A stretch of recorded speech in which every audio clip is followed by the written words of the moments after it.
Estou aqui em Florianópolis para o Congresso das Mulheres e para o Simpósio Internacional Fazendo Gênero.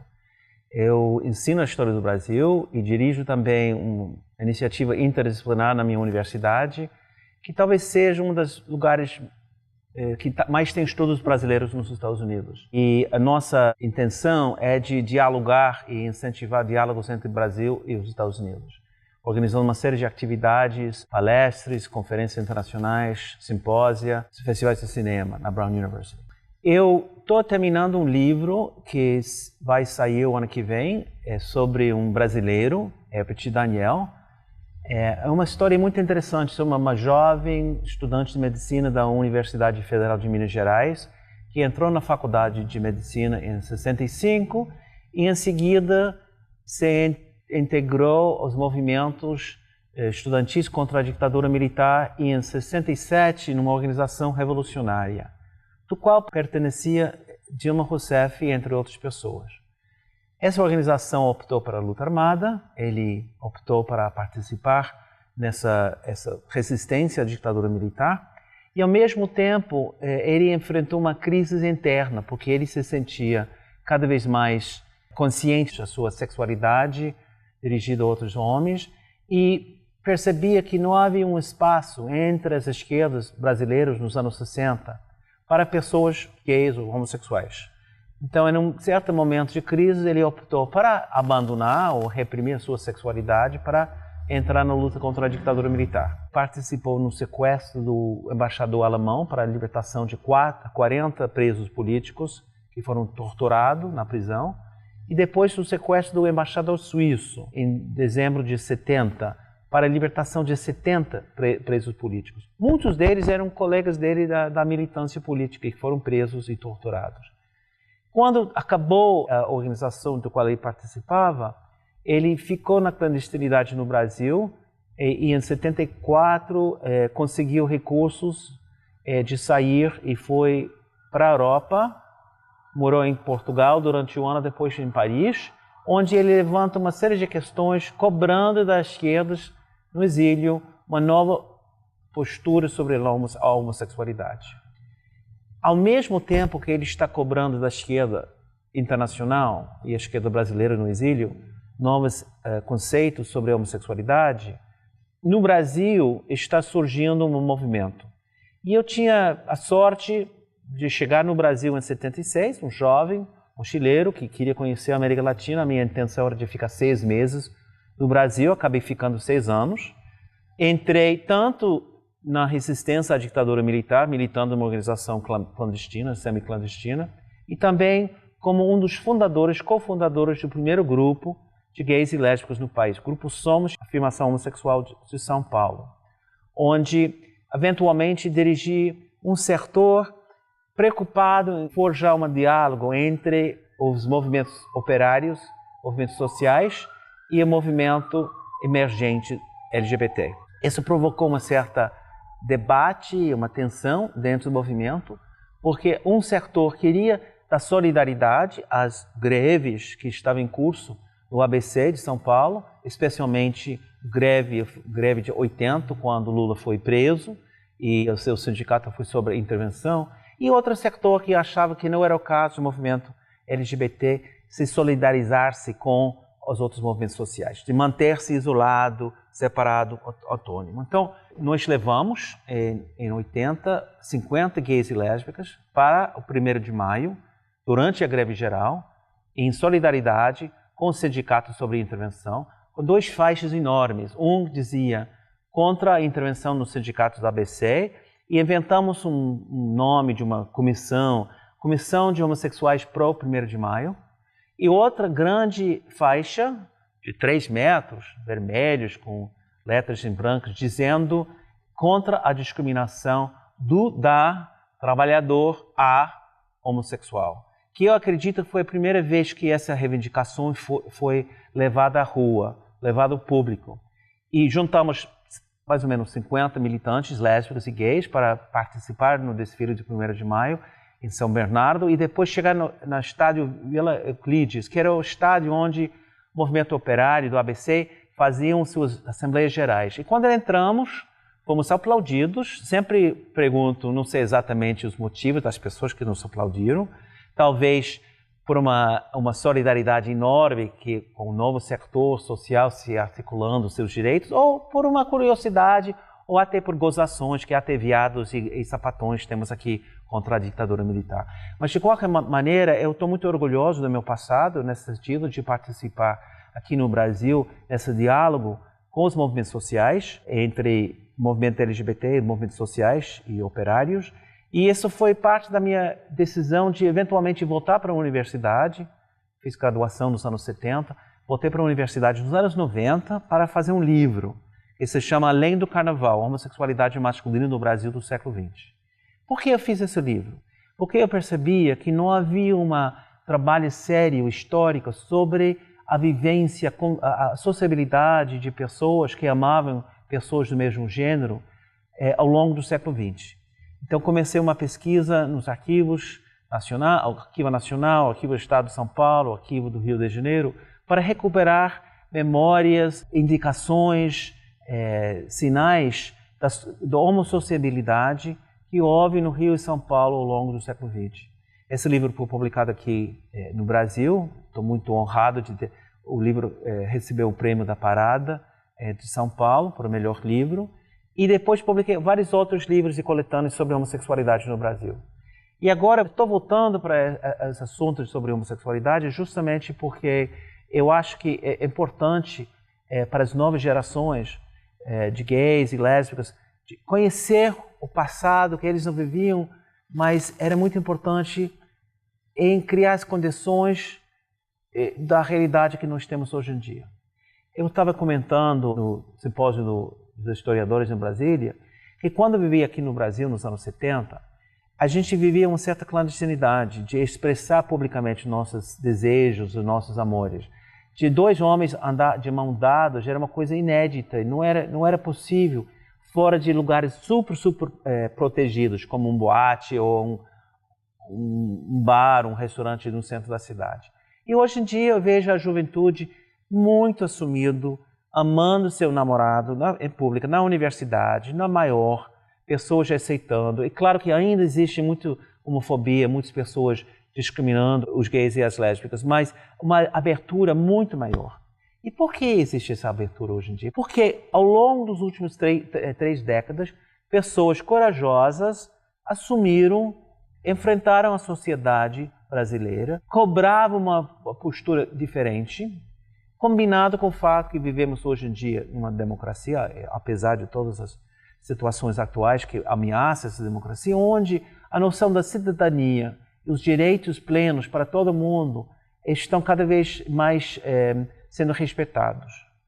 Isso cria uma contradição. Na medida que estamos mais visíveis, mais dispostos a expressar nossos amores, nossos prazeres publicamente, sem vergonha, sem medo, atrai pessoas que se sentem ameaçadas com esse comportamento. Então, em certa forma, ironicamente, tem muitas pessoas sendo assediados, sendo atacados, sofrendo violência, justamente porque há maior visibilidade.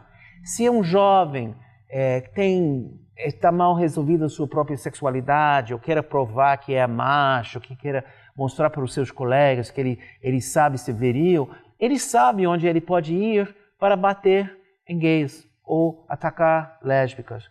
Então, a visibilidade, ironicamente, está atraindo mais violência em certos casos. Mas também há um movimento muito mais forte do que quando fundamos o movimento nos anos 70 para reagir e responder a essas violências. Então, eu vejo mudanças muito grandes no país. Vários deles estão sendo ameaçados nesse momento, pós o golpe de 2016, quando a presidenta foi ilegitimamente derrubada, tirada da presidência, e onde o centro-direita tomou poder. É muito mais perigosa a situação atualmente, porque há um projeto político, econômico, social desse governo. O projeto político era de retirar o PT do poder e depois derrubar todas as medidas progressistas que o governo Lula e Dilma tinham implementado ao longo dos últimos 12 anos. Não podia entrar em choque direto, por exemplo, com Bolsa Família imediatamente, porque seria uma reação muito forte. Então é para fazer reformas na legislação para poder lentamente derrubar, acabar com todas as conquistas feitas ao longo dos últimos 70 anos no país, tanto na legislação trabalhista quanto nas questões sociais. E um dos grandes aliados a essas novas forças políticas que estão no poder nesse momento são as igrejas evangélicas, cuja maioria são pessoas com discursos contra a homossexualidade, contra o direito da mulher, contra as mudanças culturais e sociais que houve ao longo dos últimos 30, 40 anos no país, pós a ditadura, o final da ditadura para a democracia. Eles querem voltar para uma família tradicional, onde o pai trabalha, a mãe fica em casa, ou ela está subordinada ao pai, quando os meninos e meninas não têm liberdade de expressão, liberdade de opção, e querem impor o moral deles, da sua religião, na sociedade como um todo.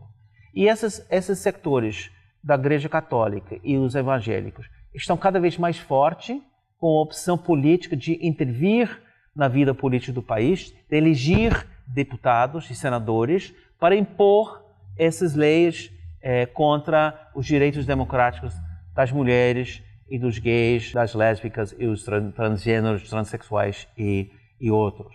Então, estamos vivendo um momento muito crítico no país. Eu estou particularmente muito preocupado com isso. E pela relação que eu tenho de muitos anos, quase 45 anos com o Brasil, eu e uma colega em Brown University, Renan Quinalha, resolvemos organizar uma campanha internacional de solidariedade contra o impeachment, contra o processo antidemocrático do Lava Jato. Conseguimos a assinatura de 2.000 acadêmicos norte-americanos, europeus, latino-americanos, algumas pessoas da Ásia, para mostrar que o mundo acadêmico que estuda o Brasil estava muito preocupado com a situação atual no país. Também trouxemos o João Willis, deputado João Willis do PSOL, para os Estados Unidos para fazer um tour, para conhecer os Estados Unidos melhor e para as pessoas conheceram ele como o único deputado gay assumido que tem enfrentado a direita e os evangélicos conservadores no país. E eu tinha a honra também de acompanhar a presidenta Dilma Rousseff. Quando ela visitou os Estados Unidos, ela foi convidada para Harvard, Universidade de Harvard, para fazer uma palestra, e depois aproveitamos a visita dela para organizar eventos em 9 universidades. Foram 12 ou 13 eventos em 9 universidades. Harvard, Brown, Princeton, Columbia, New York University, George Washington University, onde ela falou sobre a situação no Brasil, o processo do impeachment e os desafios que as esquerdas têm nesse momento com essa onda da direita tentando controlar a situação. E foi muito feliz essa viagem com ela, porque eu a conheci muito pouco. Eu tinha conhecido ela num evento no Palácio da Alvorada no ano passado, quando historiadores pela democracia organizaram um ato público em defesa da democracia no Brasil. E eu participei, fui convidada para participar na mesa com ela depois da sua apresentação. Eu falei, depois ela falou, mencionei que eu conhecia, que eu estava terminando um livro sobre Herbert Daniel. Ela fica muito animada porque ela era muito amigo dele. Aliás, quando ele assumiu sua homossexualidade e se apaixonou por outra militante da organização, foi ela que deu o conselho de falar com a pessoa, né? Dizer para a pessoa que estava apaixonado, que não deu certo porque a outra pessoa não estava interessada. E depois ele ficou decepcionado e triste e foi falar com Dilma, que deu consolo para ele. Então ela fica muito feliz de saber que eu estava fazendo essa biografia sobre uma pessoa muito querida que felizmente faleceu de AIDS em 92. Então ela me pediu voltar para o Palácio para conversar mais, para ceder uma entrevista. E eu dei uma cópia do meu livro, um manuscrito para ela. Ela passou 3 noites lendo o manuscrito. Fiquei muito honrado de saber que a presidenta tinha um tempinho para essa leitura. E depois desenvolvemos uma certa afinidade, que foi um dos incentivos para organizar a visita dela para os Estados Unidos. E durante a visita, aproveitamos para realmente conversar muito sobre a política brasileira, sobre a questão da homossexualidade, dúvidas que eu tenho sobre o seu mandato, dúvidas sobre várias questões, posições que ela tomava, que ainda estou em diálogo com ela sobre essas questões, e também para descansar um pouco. Ela gosta de ópera, eu também gosto de ópera, eu moro ao lado do Metropolitan Opera House, Eu adoro museus, adoro arte, então fomos para Metropolitan Museum of Art para passear, fomos para a ópera, eu convidei ela para assistir a ópera comigo. Isso foi muito curioso, passamos um dia muito gostoso, muito simpático e provocou, claro, na prensa fofoqueira brasileira, o boato que a gente estava namorando. Que para mim era muito engraçado, porque qualquer pessoa que vai pesquisar meu nome no Google, imediatamente sabe que eu escrevi 5 livros sobre homossexualidade, que eu estou sumidíssimo. Então, circularam essas fofocas e eu liguei para ela ria, achava muito engraçado. Até esse reforçar a nossa amizade. Então, em certo sentido, estou agradecida por essas fofocas malvadas. Eu passei anos e anos, 40 anos, se criando uma imagem de um viado vermelho aqui no Brasil, e veio uma malvada de circular uma acusação que sou heterossexual, que é uma vergonha. Eu respeito os heterossexuais, não consigo entender muito bem essa sexualidade, mas respeito eles e eu espero que eles respeitem a minha sexualidade. Então, foi muito feliz esse relacionamento, essa amizade que estamos criando. Eu acho que é muito importante as forças progressistas do Brasil se juntem nesse momento.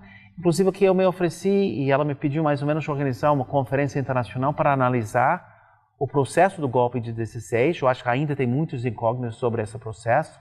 Então eu vou tentar juntar brasileiros, norte-americanos, europeus para uma conferência em Brown University em 19 e no Brasil também, para analisar o processo do golpe de 16 e os seus efeitos no Brasil, que já estamos vivendo os efeitos. Cortes orçamentários, propostas de não expandir o orçamento durante 20 anos, eliminações de programas ou diminuição de programas como ação afirmativa nas universidades, claramente tentando cortar todos os programas sociais. Ou seja, o Brasil está enfrentando uma situação muito séria. A esquerda está em crise, eu acho que vai demorar para a esquerda se recuperar, de organizar-se de novo, com novos projetos, novas lideranças, pessoas que têm uma legitimidade. A mídia, que é univocal aqui no Brasil, que só tem uma visão, mesmo quando a Globo chama Fora Temer, não é porque a Globo de repente está defendendo a democracia no Brasil. Ao contrário, é tão sujo o nome Globo pelo apoio à ditadura e apoio a outras medidas ao longo dos anos, que eles estavam querendo diferenciar-se um pouco da outra mídia, dizendo que ele estava contra o governo Temer pela corrupção. Mas a mídia aqui, univocal, é onde o cidadão comum vai ter acesso à informação e ele vai sempre, todos os dias, batendo na mesma tecla, criticando as esquerdas, criticando a situação do país, criando uma lavagem cerebral para as pessoas. Então eu acho que vai ser muito difícil, um grande desafio para as forças progressistas unir-se e oferecer novos projetos de como podemos crescer e ganhar de novo o apoio popular. Então estamos nesse momento. Por que eu estou aqui num evento que é basicamente de mulheres, de feministas, sendo um homem? Tem a ver com a minha realidade? Tem toda a ver com a minha realidade. Por quê? Porque quando eu tinha 17 anos, eu estava no segundo ano da universidade, em 69, eu percebia que era gay, mas eu não podia assumir. Tinha uma grande dificuldade de assumir. Sentia tesão, sentia traição, mas não sabia o que fazer com isso. Eu não queria ser gay. E as ideias feministas de criticar papéis de gênero, de criticar a maneira em que a sociedade fez imposições sobre comportamento masculino e feminino, foi o meu veículo, meu instrumento, minha ideologia para entender a minha realidade. Então, eu conscientemente me lembro em novembro, dezembro de 69, declarando que eu era feminista. E que essas ideologias me ajudaram muito a aceitar minha homossexualidade, que demorou mais 2 ou 3 anos para ficar mais tranquilo com meus desejos e meus sentimentos. As ideias feministas são muito importantes. Durante o grupo Somos, nos seus primeiros anos, 79, 80, entraram poucas mulheres no grupo. De repente, em outro momento, entraram muitas mulheres lésbicas. E eles sofreram muita discriminação dentro da organização, porque tinham jovens misóginos, pessoas que não tinham conhecimento das ideias feministas, e as mulheres ficaram muito marginalizadas. E eles resolveram fazer grupos autônomos, eventualmente sair do grupo, fazer uma organização independente, que era Grupo de Ação Lésbica Feminista, GALF.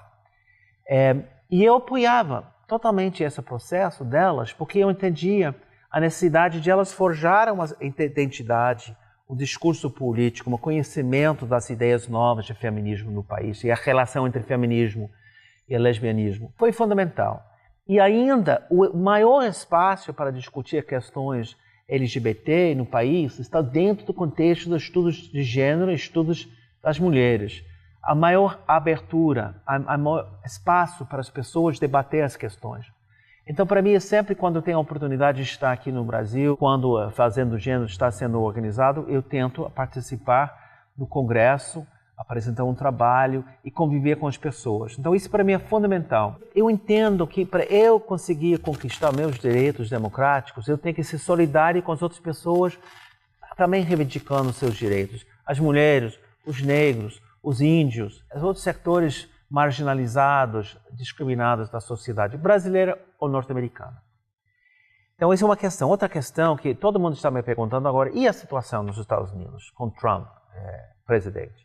Primeiro, eu não esperava ele ser eleito presidente, mas depois, refletindo bem, eu conheço muito bem o meu povo, e é um setor muito conservador, de brancos, que são racistas, que são contra os latinos, são contra os imigrantes, são ameaçados com as mudanças que estão acontecendo nos Estados Unidos, desconfiam nos políticos, então resolveram eleger um maluco, um vendedor de carros usados, uma pessoa que mente o tempo todo, que engana o povo, engana a nação dizendo que ele vai fazer uma série de coisas que ele não vai fazer, que não tem princípios, não tem programa, e só tem uma necessidade de ser amado e aparentar e dizer que é a maior pessoa do mundo em todos os sentidos. Então, eu acho que é interessante, porque acho que muitas pessoas que apoiavam o impeachment, das classes médias que estavam na Paulista, que moram no Jardim de São Paulo, essas pessoas olham para os Estados Unidos e dizem, que horror, esse Trump, que cara louca, imagina. Mas essas pessoas não entendem que eles foram manipulados por um sistema que está tentando implementar o mesmo programa que os republicanos, usando o Trump, estão tentando implementar nos Estados Unidos. Aqui no Brasil, as reformas que o centro-direita estão aprovando no Congresso é para acabar com todas as conquistas dos últimos 40, 50 anos, como eu havia dito. Eliminar os direitos democráticos, direitos trabalhistas e direitos sociais. Nos Estados Unidos, os republicanos querem fazer a mesma coisa. Ou seja, eles têm um plano neoliberal nos Estados Unidos para acabar com a saúde pública, a proteção de saúde, os regulamentos de meio ambiente, todas as conquistas democráticas do movimento LGBT e dos negros e dos latinos. Querem expulsar os latinos do país que não têm documentos, que são indocumentados. Eles têm um cara na Casa Branca que é meio maluco, que não consegue controlar-se, ele tem uma dificuldade de ser coerente. Mas eles estão apoiando essa pessoa porque eles precisam dele para aprovar o seu programa. E eu acho que é a mesma situação aqui no Brasil agora. É impressionante, o Temer tem 5% de aprovação, e se você pensa em margem de erro numa pesquisa, ele pode ter 1% de aprovação, ou 9% de aprovação, se é uma margem de erro de 4%. Não sei se a mãe, sei lá, os parentes são as pessoas que apoiam ele, não sei. Ele não tem aprovação nenhuma. Agora, ele não cai. Por que não cai? Porque, de um lado, o PSDB pensa, é bom, deixa ele se queimar, vai queimar o PMDB, o PMDB fica mais fraca, então eles vão precisar de gente nas negociações para as chapas de 18 e o Congresso depois, a eleição de um candidato do PSDB. Então, PSDB, PMDB e os outros partidos em volta desse centro-direita que está no poder agora, estão querendo implementar esse plano antipopular, aproveitam o fato que Temer está para incentivar e assinar as leis quando foram aprovadas para o Congresso, mesmo que eles sabem que Temer é um ladrão, que rouba, que é corrupto, que tem gravações, tem provas, não importa. Ele não vai ser afastado. A presidenta foi afastada por uma medida ridícula. E Temer, que tem provas, que estava subordinando pessoas, está na presidência e não vai ser derrubado por essa coalição do centro-direita do PSDB e PMDB. A mesma situação nos Estados Unidos, que os republicanos não vão derrubar Trump apesar de saber que um cara é incompetente, que é mentiroso, que não fala a verdade, inclusive que não defende o programa conservador dos republicanos, porque é um oportunista, não importa o programa, ele só quer estar no poder. Então eu vejo coisas muito parecidas. Eu acho que as pessoas das classes médias, altas, que apoiaram o impeachment da presidenta e olham para os Estados Unidos e dizem que absurdo, não percebem que nós achamos de fora, nós que acompanhamos a situação aqui, que aqui é uma absurdidade. É um absurdo que Temer está na presidência com 5% de aprovação. Eu não conheço outro presidente em outro país democrático que teve tanta baixa aprovação e se mantém no poder. Mas vai se manter no poder porque é um acordo entre os setores do PMDB, PSDB e os outros partidos para manter no poder, para garantir que um dos candidatos deles vai ser eleito presidente em 2018. Olha, eu acho que nós estamos vivendo tempos muito difíceis. Eu moro nos Estados Unidos, onde a direita está no poder, tentando eliminar todas as conquistas dos últimos 50 anos. Frequento muito o Brasil, tem afilhados aqui, tem afilhados netos aqui, tem mais amigos no Brasil do que nos Estados Unidos. Eu me sinto muito ligado ao Brasil. E eu também estou sofrendo aqui no país porque o Brasil está sofrendo com esse governo, com essas medidas, que está atacando as universidades, está atacando os programas sociais e a cidadania das pessoas. Porém, eu sou uma pessoa muito otimista. Sou uma pessoa que sempre acredita nas possibilidades de conquistar, de vencer.